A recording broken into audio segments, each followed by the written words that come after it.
시편 33편입니다. 구약성경 시편 33편 11절, 구약성경 825면 되겠습니다. 우리 한 절이니까 우리 같이 함께 읽도록 하겠습니다. 구약성경 시편 33편 11절, 우리 같이 읽도록 하겠습니다. 여호와의 계획은 영원히 서고 그의 생각은 대대에 이르리로다. 아멘. 제가 한번 읽겠습니다. 여호와의 계획은 영원히 서고 그의 생각은 대대에 이르리로다. 흔들리지 않는 하나님의 계획이란 제목으로 우리 소결의 문답 7문을 또 한번 살펴보도록 하겠습니다. 우리 소결의 문답 7문을 한번 읽어보겠습니다. 잘 보이십니까? 한번 읽어보겠습니다. 다 같이. 제가 질문할 때 답만 읽어주시면 되겠습니다. 질문: 하나님의 작정이 무엇입니까?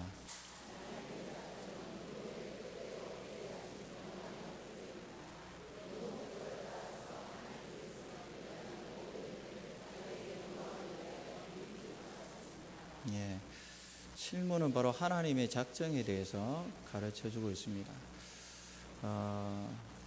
이 질문을 좀 하기 전에 잠깐 우리 복습을 좀 해보도록 하겠습니다.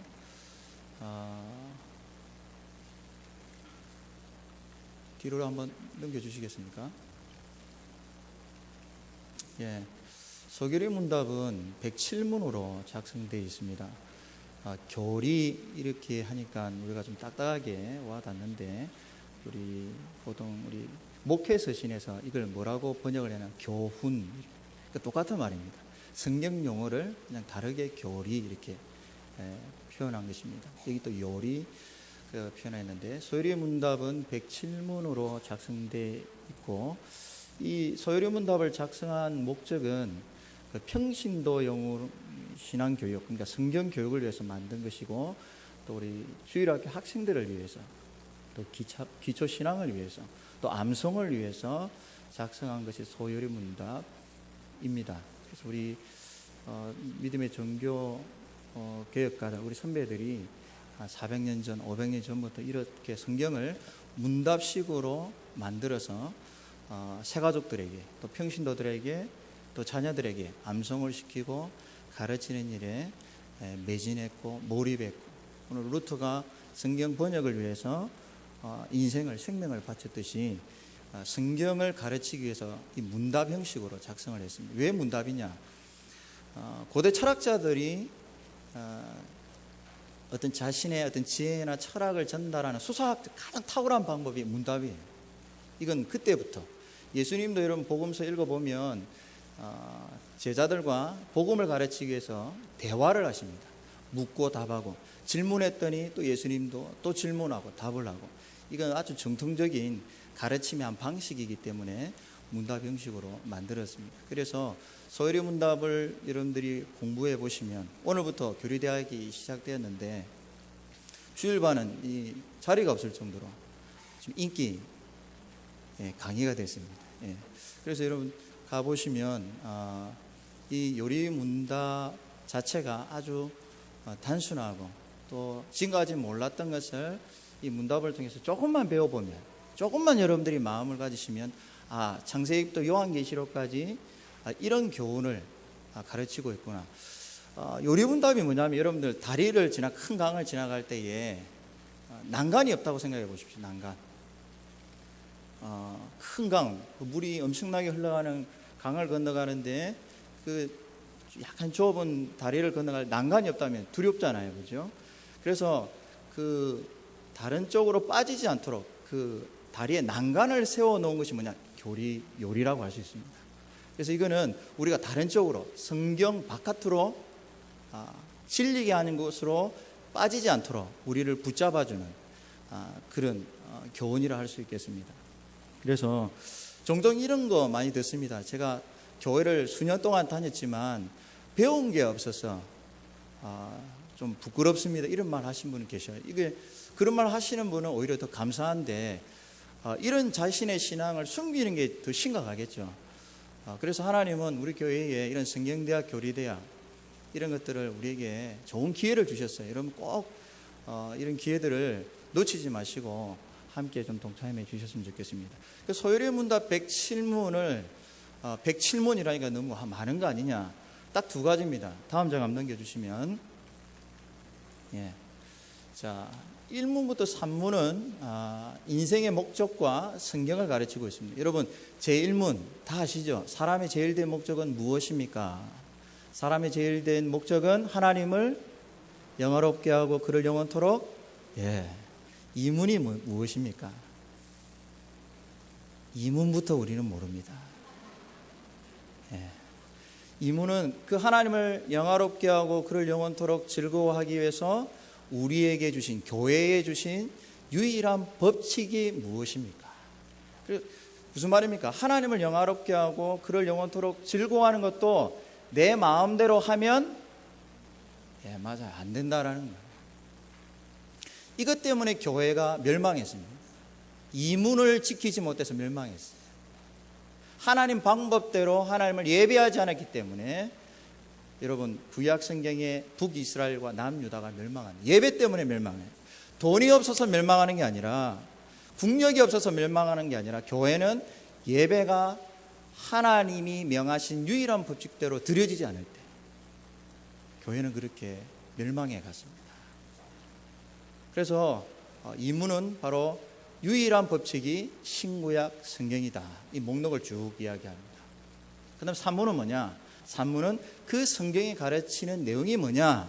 이걸 가르치고 있어요. 그래서 사람의 제일 된 목적을 이루기 위해서는 성경을 떠나서는 할 수가 없다. 이걸 요약하고 있는 거예요. 서론에서. 이해되셨습니까? 그렇죠? 그래서 하나님을 영화롭게 하고 그 하나님이 영화롭게 되시는 것을 내가 영원토록 즐거워해야 되는데, 그 영화롭게 하는 방식과 영원토록 즐거워하기 위해서 하나님께서 감사하게 교회에 성경을 주셨다는 거예요. 신구약 성경 66권을 주셨다는 거예요. 그러면 그 성경이 가르치는 내용이 뭐냐? 두 가지다. 두 가지. 첫 번째는 4문부터 38문까지 사람이 하나님에 대하여 믿어야 할 내용을 가르치고 있어요. 그 다음에 두 번째는 뭡니까? 39문부터 107문까지 하나님께서 사람에게 요구하시는 내용. 딱 이 두 가지를 가르치고 있는, 이 성경이 가르치고 있는 내용 두 가지입니다. 그래서 우리가 지금까지 4문부터 오늘 7문까지 배우게 되는데, 원래 4문부터 12문까지는 하나님에 대해서, 이건 신론이라 합니다. 그러니까 하나님에 대해서 가르쳐주고, 하나님을 다 배우고 나면 이제 무엇을 배워야 되겠습니까? 이제 우리를 배우는 거예요. 그 인간론이라 그래요. 그래서 거룩하신 하나님 앞에 인간은 어떤 존재냐? 죄인이다라는 거예요. 피할 길이, 하나님의 진노를 피할 길이 없다라는 거예요. 구원받을 자격이 없다라는 거예요. 근데 하나님께서 이 땅에 구원의 길을 주셨습니까? 안 주셨습니까? 주셨지요. 그분이 누구십니까? 예수님이세요. 그래, 인간론 다음에 예수님을 배웁니다. 이걸 기독론이라 그래요. 기독론. 그래서 이 예수님을 배우고 나면, 그러면 이 예수님의 구원을 어떻게 배웁니까? 어떻게 받을 수 있습니까? 회개와 이 믿음을 어떻게 받을 수 있습니까? 해서 구원론을 배우는 거예요. 구원론 다음에 교회론이 나와요. 네, 이렇게 순서가 진행되고 있어요. 그래서 이걸 여러분 요리문답을 좀 배워보면 신앙이 논리적으로, 체계적으로 좀 이게 배울 수 있는 기회를 가지게 됩니다. 그래서 아직도 안 늦었습니다. 교리대학 여러분, 우리 성희차 목사님도 그렇고 우리 부목사님들 그렇고 그 성경적으로나 교리적으로 탁월하신 거 아시죠? 예, 저분들 있을 때 많이 부려 먹으셔야 됩니다. 예, 질문도 많이 하고, 내가 어떻게 하면 하나님 바르게 교회를 사랑할 수 있는가, 이런 고민도 좀 하시고. 루터가 그렇게 목숨 걸고 했던 게 뭡니까? 교회 안에 있는 미신 때문에. 다르게 말하면 뭡니까? 하나님을 바르게 섬기지 못하는 그 방식 때문에. 여러분, 교회를 떠나서는 구원이 없다는 말이 무슨 말이냐면, 하나님께서 이 교회에 이 구원을 일으키는 은혜의 방편을 교회에만 주셨다는 거예요. 은혜의 방편 세 가지. 말씀과 기도와 성례. 이걸 교회에 주셨기 때문에 이 교회 안에서 끊임없이 목사는 설교하고 또 기도를 통해서 성례를 집례함을 통해서 성도들의 이 무너져가는 믿음을 끊임없이 이렇게 세워줍니다.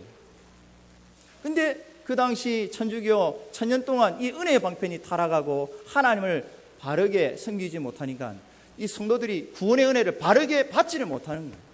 그러니까 자기 공로를 위해서 고행을 하고, 그러니까 은혜는 없고 고행은 하는데 은혜는 없고 자유함이 없고. 그래서 이 루터가 이 목숨 걸고 성경을 번역했던 이유가 바로 이 예배하는 방식을 그 독일 성도들에게 가르쳐 주기 위해서 독일어로 번역하지 않습니까? 자, 이걸 우리는 한글로 받았습니다. 한글로 받았고 또 요리문답도 한글로 다 번역이 되어 있습니다. 그래서 우리가 이 요리문답을 조금만 여러분들이 관심을 갖고 배워보면 여러분들에게 많은 도움이 될 것이라는 말씀을 좀 드려봅니다. 자, 오늘부터 살펴보는 요리문답 7문부터 12문은 이렇습니다. 3문은 뭐냐? 하나님은 어떤 분이신가?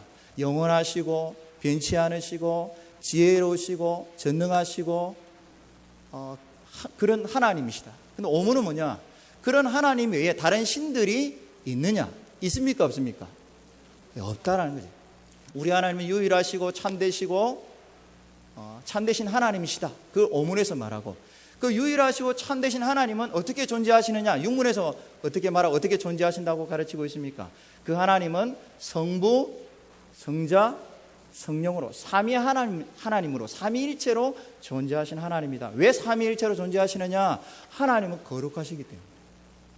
우리 하나님은 거룩하시기 때문에 죄인을 예수 그리스도 안에서 구원하시기를 기뻐하셨어요. 죄인은 거룩하신 하나님을 바로 만날 수가 없잖아요. 그죠?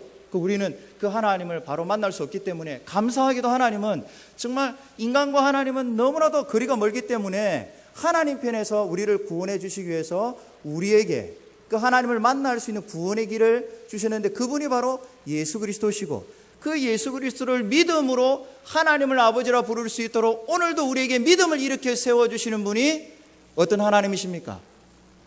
어떤 하나님이십니까? 말씀을 좀 해보이소. 어떤 하나님이십니까? 그렇죠. 성령 하나님이시죠. 오늘 오전 예배 때 배웠던 그 성령 하나님은 무엇을 사용하셔서 우리에게 믿음을 일으켜 세우십니까? 그렇죠. 말씀이죠. 말씀과 기도와 성례를 통해서 우리에게 끊임없이 떨어지는 믿음을 일으켜 세워주셔서 하나님 앞에 즐거워할 수 있도록, 성령 하나님이 이 일을 지금도 하고 계십니다. 믿으시길 주님의 이름으로 축복합니다. 그러면 7문부터 뭐냐? 그렇게 존재하시는 하나님이 7문부터 12문까지는 일하시는 하나님이시다. 그 일하시는 하나님은 창조하시고 또 섭리하신 하나님. 이걸 쉽게 좀 이해를 돕고자 비유를 드는데, 이 비유가 바르지는 않습니다. 그러나 이 비유 외에는 여러분들에게 쉽게 설명할 도리가 없는 것 같아서 제가 말씀드립니다. 여러분, 집을 짓기 위해서는 먼저 뭐가 필요합니까? 우리 예를 들어서 우리 교회를 짓기 위해서 설계도가 필요하죠. 그게 오늘 배우게 될 하나님의 작정이에요. 하나님의 작정. 그러면 이 하나님의 이 계획, 이 작정을 이루시기 위해서, 여러분 설계도가 있으면 이제 설계도 따라 뭐 해야 됩니까? 집을, 이걸 창조라고 합니다. 하나님께서는 그 영원 전부터 계획하신 것을, 계획을 따라 이 세상을 창조하시고 인간도 창조하시고 온 세상을 창조하시고 안식하셨어요. 이걸 창조라 합니다. 그 작정을 이루어 가시는 방식이에요.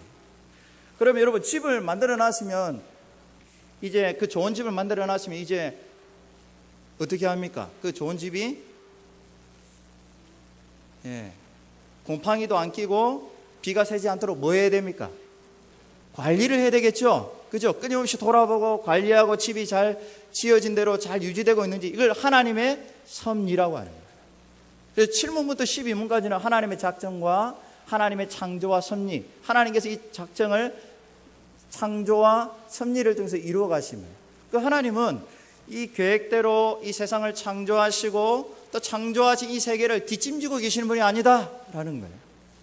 어떤 사람은 말하죠. 하나님께서 이 세상을 창조하시고 어떤 법칙을 만들어 놓고 하나님은 뒤에 한 두 걸음 물러서서 뒷짐지고 계신다. 맞습니까? 아니죠. 이거 이렇게 강조하는 사람들이 지금도 있어요. 그걸 이단의 교리라고 하죠. 오늘은 하나님의 이 작정을 좀 먼저 배워보고 다음 그럼 이 작정을 하나님께 이루어가시는 창조와 섭리를 또 배워보도록 하도록 하겠습니다. 자,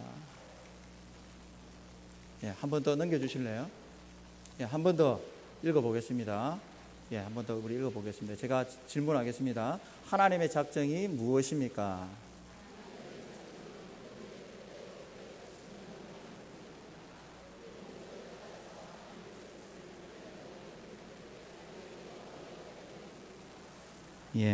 하나님의 작정은 쉽게 말하면 계획이다 이렇게 이해하시면 되겠습니다.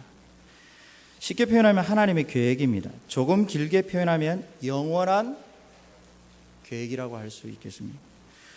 우리가 믿고 예배하는 하나님은 영원 전부터, 즉 하나님께서 이 세상과 시간을 창조하시기 전에 이미 모든 것, 앞날의 모든 것을 다 계획하신 분입니다. 앞날의 모든 것을 미리 명령하시고 정하시고 결정하셔. 다 아세요. 다 모든 것을 계획하시고 명령하시고 하나님께서 모든 일어날 일들 다 아십니다. 이걸 하나님의 작정이라고 합니다. 무슨 뜻입니까? 여러분, 세상의 모든 변화와 사건들이 우연히 일어나는 것이 아니라는 것입니다. 우연히 일어나는 사건, 우리가 우연이라고 말하는 것도 하나님께서 그걸 사용하셔서 하나님의 작정을 이루시는 방식으로 이끌어 가십니다. 때로는 세상이 큰 나라들의 힘의 논리에 흘러가거나 우연히 일어나는 것처럼 보일 때가 있습니다. 요즘 그렇지 않습니까? 우리는 두 제국의 지금 틈에 끼어가지고 기사들 보면 우리나라를 무시한다. 무시할 수밖에 없어요. 여러분 우리 한반도 5천년 역사를 보면 무시된 역사예요. 무시된. 조금만 여러 역사에 관심을 보면 그런 역사가 우리에게 흐르고 있는데 지금도 마찬가지입니다. 마치 저 두 제국에 의해서 세상이 흘러가는 것처럼 보이지만 그러나 오늘 우리가 성경 앞에 겸손히 내 마음을 내려놓고 하나님의 작정을 우리가 배우게 된다면 비록 눈에 보이는 저 나라들이 힘의 논리에 의해서 이 세상을 좌지우지하는 것 같지만 그러나 그 큰 나라들도 하나님의 이 계획 안에서 하나님께서 쓰시기도 하고 버리시기도 한다. 믿습니까? 이걸 믿어야 돼요. 그래서 우리가 기도할 때 이 땅 가운데에 전쟁이 일어나지 않을 수도 있습니다. 하나님께서 저 제국도 다스리시고 그 작전 가운데 계획 가운데 하나님께서 쓰시고 버리시는 그 하나님을 우리가 붙들고 기도한다면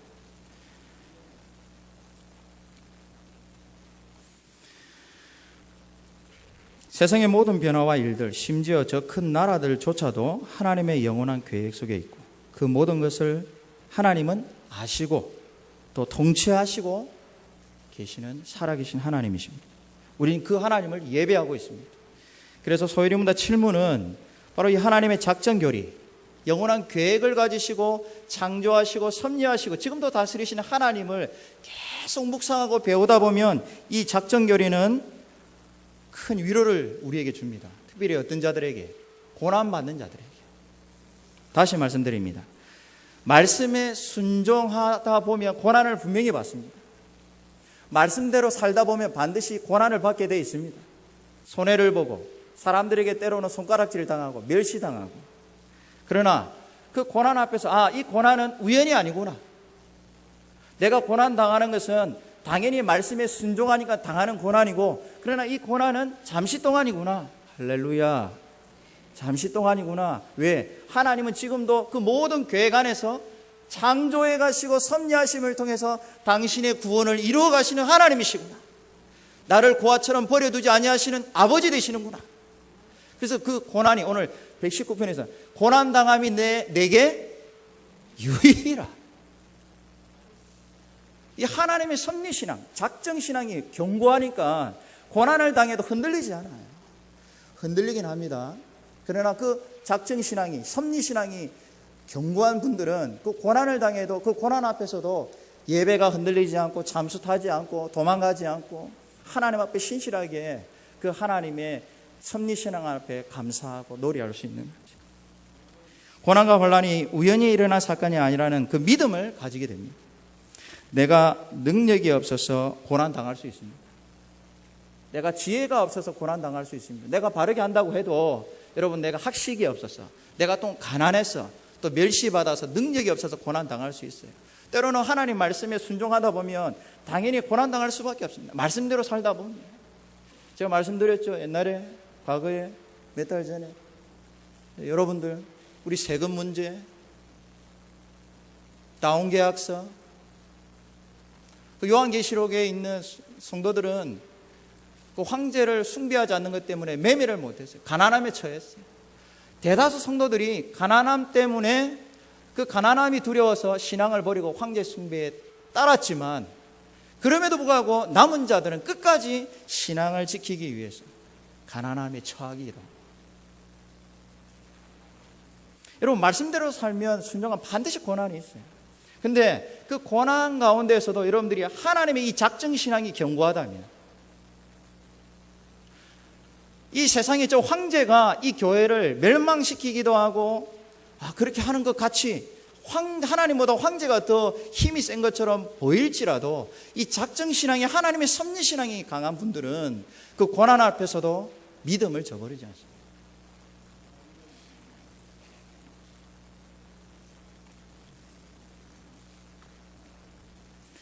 매일 성경을 통해 영원한 교회 가운데 일하시는 하나님을 예배하는 사람들에게는 이런 고백이 있습니다. 나는 버려진 고아가 아니다. 내가 비록 좀 가난해도 지금 현실은 다른 성도들, 다른 집안은 자식들이 시집 잘 가, 장 가고 비교되잖아요. 교회 다녀도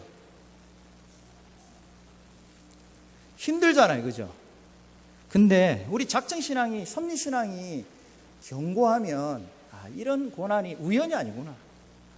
내가 연약해서, 내가 부족해서, 내가 가난해서, 내가 뭔가 부족해서 당하는 고난이 아니구나. 하나님의 영원한 작정 아래서, 계획 아래서 하나님께서 나를 세우시고 믿음을 세우시고 하나님의 영원한 나라를 세워가시는 한 과정이구나. 이런 믿음이 있기 때문에 오늘 119편, 이 시편을 노래할 수 있지 않습니까? 내가 고난당함이 유익이라. 내가 고난당함이 유익이라. 이 고난은 잠시 동안이다. 영원하지 않고 하나님께 나를 지금도 살피신다. 하나님은 지금도 나를 보존하시고 나를 다스리시는 아버지시구나. 이런 고백이 그 고난 속에서도 나올 수 있는 거죠. 그렇다면 구체적으로 하나님의 작정이 무엇인지 잠시 살펴보고 이 설교를 마무리하고자 합니다. 두 가지입니다. 한번 넘겨주실래요? 네. 자, 한번 읽어볼까요? 하나님의 작정. 시작. 하나님의 작정은 영원한 목적이다. 하나님의 작정은 영원한 목적이다. 하나님의 작정은 여러분 쉽게 이해하시면 됩니다. 계획이다. 조금 길게 표현하면 영원한 계획이다. 근데 이 작정이 영원한 목적이다. 이렇게 말하고 가르치고 있습니다. 아까 소개리문답 7문에서 말하는 것처럼.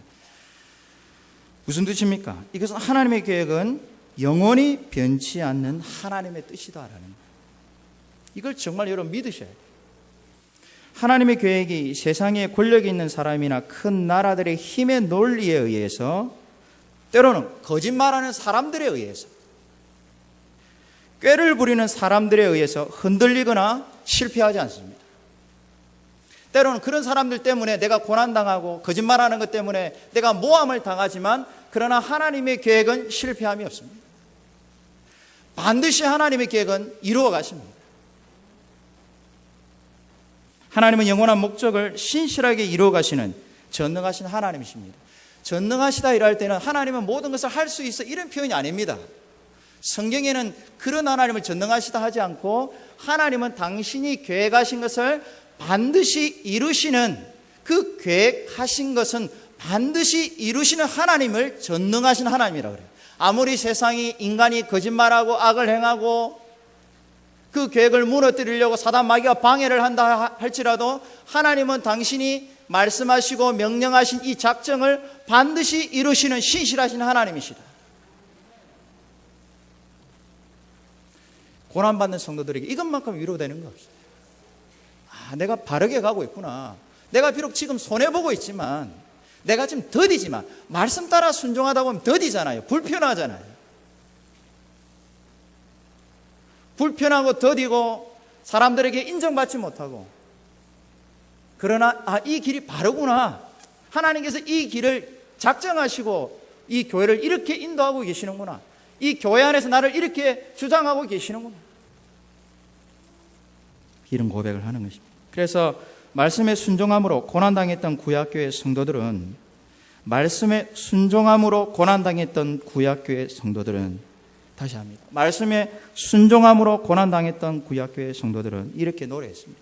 우리 시편 33편 8절, 9절, 10절, 11절, 앞에 있습니다. 한번 같이 읽겠습니다. 시작. 온 땅은 여호와를 두려워하며 세상의 모든 거민들은 그를 경외할지어다. 그가 말씀하심에 이루어졌으며 명령하심에 경고히 섰도다. 여호와께서 나라들의 계획들을 폐하시며 민족들의 사상을 무효하게 하시도다. 여호와의 계획은 영원히 서고 그의 생각은 대대에 이르리로다. 아멘. 시편 33편은 작자 미상이지만 그러나 내용을 살펴보면 배경이 이렇습니다. 지금 이스라엘의 위기에 처해 있어요. 주위에 있는 강대국들과 제국들에 의해서 나라의 생존이 위협받고 있어요. 교회의 생존이 위협받고 있어요. 그래서 성도들은 얼마나 많이 고민했겠습니까? 우리 자녀들은 어떻게 될까? 우리들은 어떻게 될까? 생존할 수 있을까? 이런 고민 가운데 있을 때에 하나님께서 바로 이 시편 33편을 교회에 주심으로 노래하라고 하셨어요. 8절부터 보면 온 땅은 여호와를 뭐하라? 두려워하라. 세상의 모든 거민들은 그를 경외할지어다. 오히려 교회는 선포하죠. 이 큰 나라들아, 여호와를 두려워하라. 너희들이 힘 있다고 우리를 위협하지만, 교회를 위협하지만, 우리 이렇게 우리 하나님은 이런 하나님이시다. 너희들이 두려워할 존재다. 두려워 떨며 하나님 앞에 경배해라. 9절 보시면 왜 그렇습니까? 그가 말씀하심에 어떻게 됐다? 이루어졌으며 명령하심에 경고했었다. 믿습니까? 10절 보시면 하나님께서, 여호와께서 나라들의 계획을, 아무리 여러분 제국들이 거창한 음모론 여러 가지 막 그런 계획을 짜서 그렇게 하는 것 같지만, 이번 교회가 믿는 하나님은 어떤 분이십니까? 그런 계획, 그런 악한 나라들의 계획을 뭐 하시고?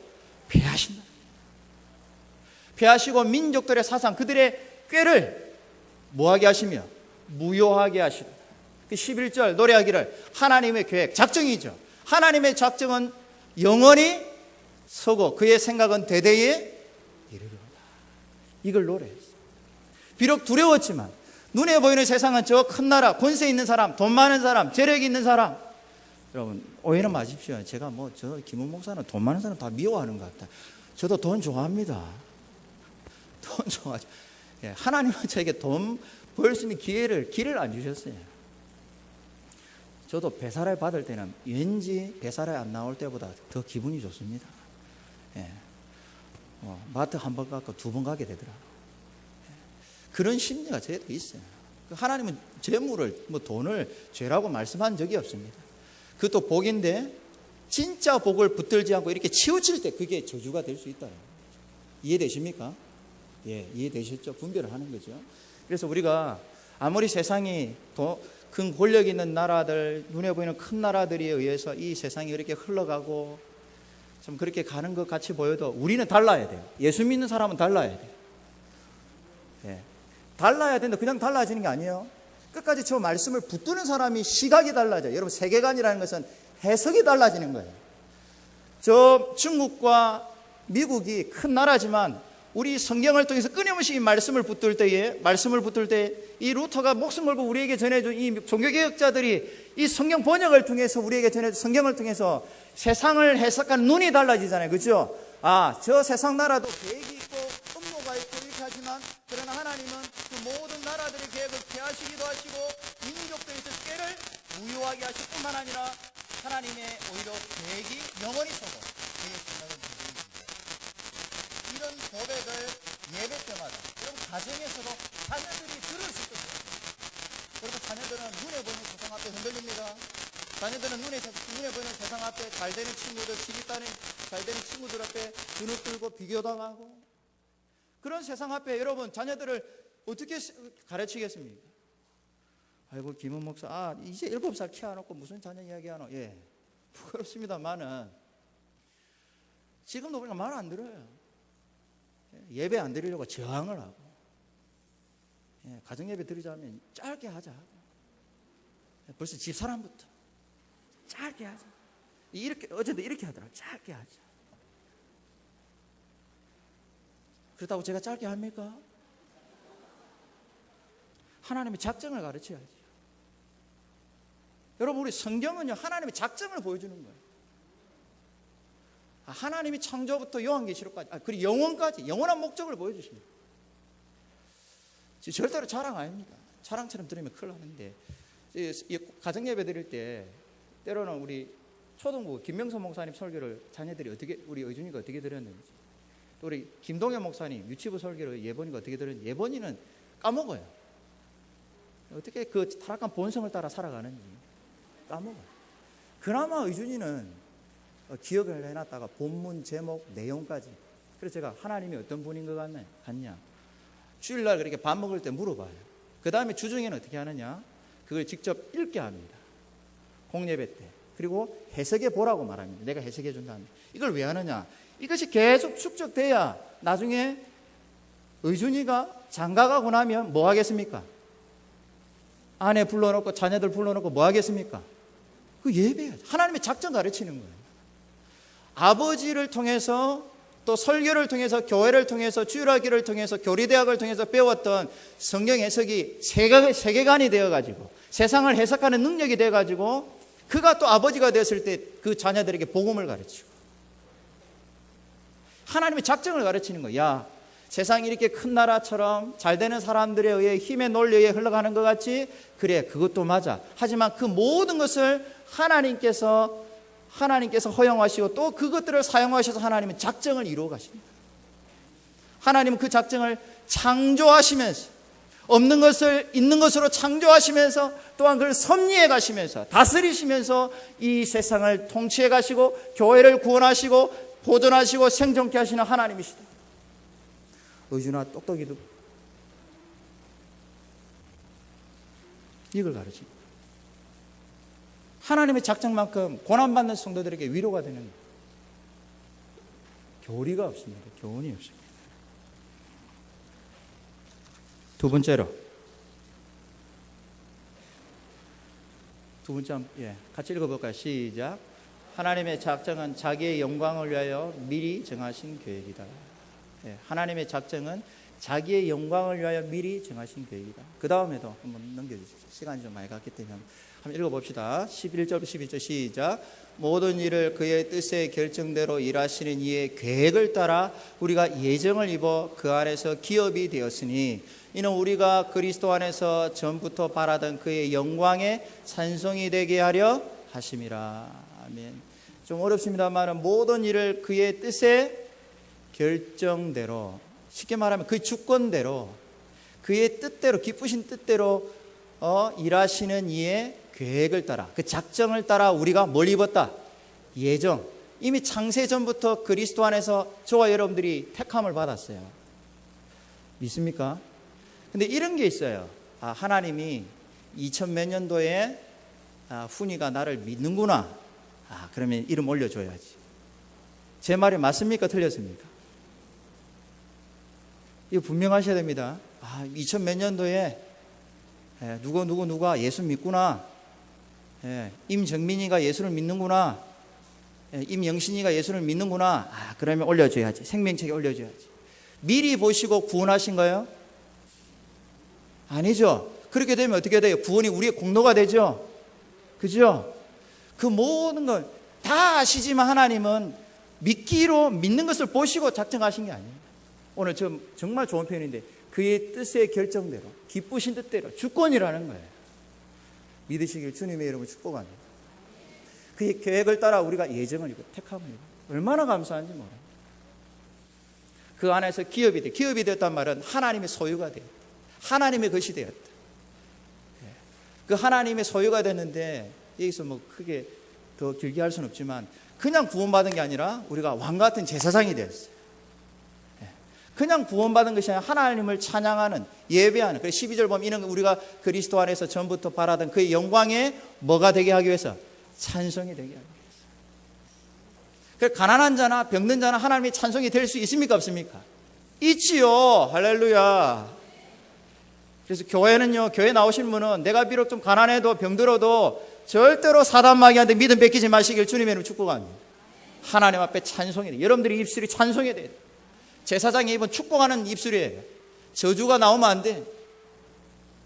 저주가 나와도 혼자 막 끝내고, 사람들이 얘기할 때는 축복하는 말하고 복되는 말하고 들은 말씀 나누고 들은 말씀 안에서 교제하고 가면 그런 말씀 안에서 서로 권면하고 세워주고, 내 자랑보다는 당신 자랑할 게 없느냐 들어주고, 그러면서 하나님의 영광을 드러내요. 여러분, 하나님의 작정 안에서 정말 복을 누린 성경 인물들을 우리 성경을 통해서 자주 만날 수 있습니다. 많은 사람들이 있겠지만 대표적으로 누가 있을까요? 저는 요셉인 것 같습니다. 요셉. 하나님께서 사실은 이 요셉이 꾸었던 꿈은 그냥 꿈이 아니라, 우리가 일반적으로 말하는 꿈이 아니라 계시죠, 계시. 히브리서 1장 1절에 말한 것처럼 구약시대 여러 가지 여러 모양과 여러 방식으로 하나님께서 당신의 뜻을 드러내던 시대였어요. 어떤 사건이나 꿈이나 이런 것들. 그러나 지금은 꿈으로 말씀하시지 않죠. 그보다 더 탁월하고 비교할 수 있는 방식으로 우리에게 말씀하시죠. 뭡니까? 성경이에요. 꿈 자랑하시면 안 돼. 그는 내가 옛날 의준이한테 3살 때 니 10,000원 받을래 1,000원 받을래 하면, 여러분 우리가 뭐 받아야 돼요? 10,000원 받아야 되죠. 근데 1,000원 받으면 뭐예요? 속으로 에이 바보야 이라. 여러분, 하나님께서 우리에게 10,000원짜리, 비교가 좀 그렇지만은 더 이상 더 탁월한 계시 방법이 없어요. 이 성경이. 너무 신령한 거 들었다, 꿈속에 들었다, 그 자랑하시면 안 돼요. 그는 성경보다 못한 거 들은 거예요. 성경을 통해서 우리 하나님의 계시를 다 알 수 있도록 하나님께서 다 드러내셨어요. 예수님이 다 이루셨어요. 그래서 성령 하나님께서 매주일마다 또 여러분들이 집에 돌아가시면 자녀들 모아놓고 성경을 읽고 들을 때마다 요한계시록 1장 3절, 이 성경을 읽는 자와 듣는 자와 그 가운데 기록된 자를, 이 기록된 것을 지키는 자는 뭐가 있나니? 복이 있다 그랬어요. 여러분, 이렇게 살았던 인물도 가장 요셉인 거예요. 요셉이 하나님의 계시를 받는데 그 계시의 핵심이 뭡니까? 해와 달과 11별이 절하더이다. 그 말은 뭐예요? 형들과 아버지와 모든 가족들이 다 나에게 엎드리는 날이 올 것이다. 이 계시를 들었던 형들이 기뻐했습니까? 분노했습니까? 분노했지요. 원래 이 계시를 누가 드려야 돼요? 요셉의 형 루벤이 받아야 되죠. 근데 루벤이, 장자 루벤이 왜 이 복된 계시를 못 받습니까? 왜 이 하나님의 이 작정을 못 듣습니까? 아버지의 첫 비라를 범하잖아요. 아버지의 권위를 범했기 때문에 하나님께서 루벤을 제하시고 저 11번째 아들 요셉, 정말 그 고대 근동사에서는 정말 이루어질 수 없는 하나님의 계시가, 그 말씀이 요셉에게 가는 거예요. 여러분, 그 계시는 꿈꾸면 다른 게 아니라 하나님의 작정을 보여주시는 거예요.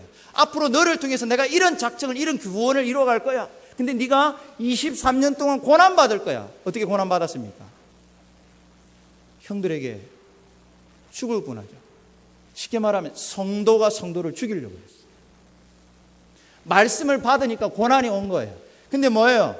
요셉은 감당할 수 없는 말씀을 받았지만 23년 동안 형들에게 살해 위협도 당하고 끌려가서 노예 생활도 하고 감옥에 있기도 하고 또 뭡니까? 성폭행범으로 오해도 받고, 그래서 감옥에 있었지만 그 모든 것들 가운데 인내할 수 있었던 것은 그가 능력이 있어서 그런 게 아니라 끊임없이 그에게 주셨던 계시, 말씀, 하나님의 작정을 보여주신 그 은혜 때문에 그 모든 고난과 환난 속에서도 인내할 수 있는 은혜를 경험한 거예요. 이게 하나님의 작정입니다. 그 결국 어떻게 됩니까? 넘겨보시죠. 이 고백을 하잖아요. 당신들이 나를, 이 당신들이 형들이잖아요. 23년 만에 20년 만에 만났어요. 형들은 그 애굽의 총리가 돼서 온 세상을 구원하는 그 애굽의 총리가 요셉인 줄 모릅니다. 근데 나중에 다 요셉이 드러내고 자신을 소개하고 난 다음에 이런 말을 합니다. 당신들이 형들이 나를 이곳에 팔았다고 해서 근심하지 마셨어. 여러분 잘 보세요. 형들이 지금 근심해요. 성도인데, 하나님을 믿는 백성인데 근심해요. 왜 근심합니까? 요셉은 근심이 없어요. 형들은 성도임에도 불구하고 근심하는 성도가 됐어요. 왜 그렇습니까? 하나님의 작정을 듣지 못해가지고. 그 된 형이 들어야 될 계시가 요셉에게 가니까 요셉은 이 하나님의 작정, 이 계시를 통해서 하나님이 창조해 가시고 섭리해 가신 은혜를 경험하니까 근심이 있을 수가 없습니다. 할렐루야. 근데 같은 성도임에도 불구하고 하나님의 계시, 하나님의 작정을 모르니까 보이는 대로 살아. 7년 대풍년 때는 야 좋구나. 여러분 7년 후에 기근이 올 걸 알았어요, 몰랐어요? 형들이 모릅니다. 이걸 유일하게 아는 사람이 누구예요? 요셉. 계시를 안 사람만, 성경을 해석하는 사람만. 이 세상이 큰 나라 애굽의 손에 이끌려가는 것 같지만 요셉은 알았단 말입니다. 아, 하나님이 이 애굽이란 나라도 이 제국도 사용하셔서 굶주린 백성들을 구원하십니다. 이게 이게 위대한 작정이에요. 근심하지 마소서, 한탄하지 마소서. 계시를 모르니까 근심이 나오고 한탄이 나옵니다. 하나님이 생명을 구원하시려고 나를 당신들보다 먼저 보내셨습니다. 하나님의 작정과 일하심을 아는 거예요. 말씀을 읽겠습니다. 사랑하는 성도 여러분, 이 신앙이기 때문에 우리는 하나님을 노래할 수 있는 줄로 믿습니다. 하나님을 찬양할 수 있는 줄로 믿습니다. 오늘 시편 33장 1절을 보면 즐거워하라, 노래하라. 위기 앞에서도 하나님이 시편 33편을 주시면서 야 교회야 즐거워해라, 노래해라, 예배 가운데에 주눅들지 마라, 우울하게 있지 마라, 노래해라. 나는 너희들을 살피고 있다. 나는 너희들을 지금도 섭리하고 있다, 다스리고 있다, 통치하고 있다. 너희들을 결코 고아처럼 버려두지 않을 것이다. 그러니까 이 신앙으로, 이 믿음을 가지고 나를 노래하라, 나를 즐거워하라. 이 신앙을 여러분 다 받았어요. 하나님이 우리 속마음을, 하나님 속마음을 다 보여주셨어요. 독생자 예수 그리스도를 아끼지 아니하시기까지 우리를 죽기까지 사랑하신 하나님이 더 이상 보여줄 게 없습니다. 내가 다 보여줬는데 뭘 걱정하니? 아이고 집사야, 김 목사야, 뭘 그래 걱정하니? 내가 너를 보호할 거다. 내가 너를 보존할 거다. 내 영원한 목적을 따라 너를 사용할 거다. 영원한 목적을 따라 내 영광을 위해서 내가 계획한 모든 계획을 따라 이 교회를 사용할 거다. 이런 믿음으로 이 작정신앙 안에서 고난과 환난을 당하시더라도 그 여러분 꼭 기억하십시오. 그 작정은 잠시 동안이고 영원한 하나님의 계획 서게 될 것을 믿고 예배하시고 하나님을 영화롭게 하시는 저와 여러분들이 다 되시길 주님의 이름으로 축복합니다. 기도하겠습니다. 하나님 감사합니다. 유일하시고 참되신 하나님이 삼위일체로 존재하고 계십니다.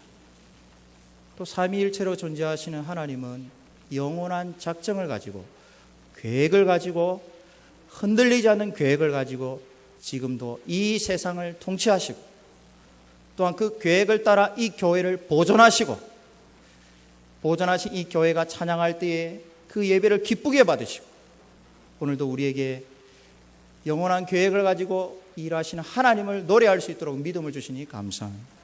하나님, 말씀에 순종하려고 하니까 당연히 고난이 옵니다. 손해가 옵니다. 그러나 하나님의 작정 신앙을 주시니 감사합니다. 하나님의 섭리 신앙을 주시니 감사합니다. 이 신앙으로 이겨내게 하시고 오늘도 하나님을 즐거워할 수 있는 우리 모두가 되게 하여 주시옵소서. 감사 찬양드리며 예수님의 이름으로 기도합니다.